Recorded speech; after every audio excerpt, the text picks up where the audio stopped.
Stitching నేర్చుకునే వాళ్ళకు ఒక useful tip. Princess cut stitch చేసినప్పుడు మనము స్టిచ్చింగ్ ఇక్కడ నుంచి ఇలా వేస్తాం కదా, అలా కాకుండా ఈరోజు నేను చెప్పిన విధంగా స్టిచ్ వేయండి. సో అప్పుడు మనకు షేప్ అనేది ఎగ్జాక్ట్గా వస్తుంది అండ్ డాట్ కూడా కరెక్ట్గా వస్తుంది అన్నమాట. ఇది వచ్చేసి 36. సెంటర్ డాట్ తీసుకుంటాం కదా, 10.5 తీసుకున్నప్పుడు నేను పేపర్ కటింగ్ చేసుకుంటాను. సో అప్పుడు ఏంటంటే 10.5కి ఎగ్జాక్ట్గా ఇలా లైన్ అయితే గీసుకొని నేను షేప్ అనేది కట్ చేసుకున్నాను. కట్ చేసుకున్న తర్వాత క్లాత్ కట్ చేసినప్పుడు 10.5 ఎక్కడికి వచ్చిందో అక్కడ ఖర్చు అయితే పెట్టుకొని ఈ ఖర్చు ఇలా జాయింట్ చేసి స్టిచ్చింగ్ అయితే వేసుకోవాలి. నుంచి ఇక్కడికి స్టిచ్ అయితే వేసుకోండి.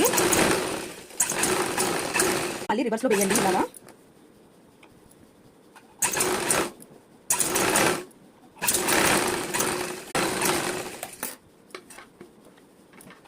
సో మనకు షేప్ అయితే ఇలా వస్తుందండి అండ్ పర్ఫెక్ట్ ఫినిషింగ్ అయితే వస్తుంది. సో ఇలా ఒకసారి అయితే ట్రై చేయండి. వీడియో నచ్చితే కనుక లైక్ చేసి సబ్స్క్రైబ్ చేసుకోండి.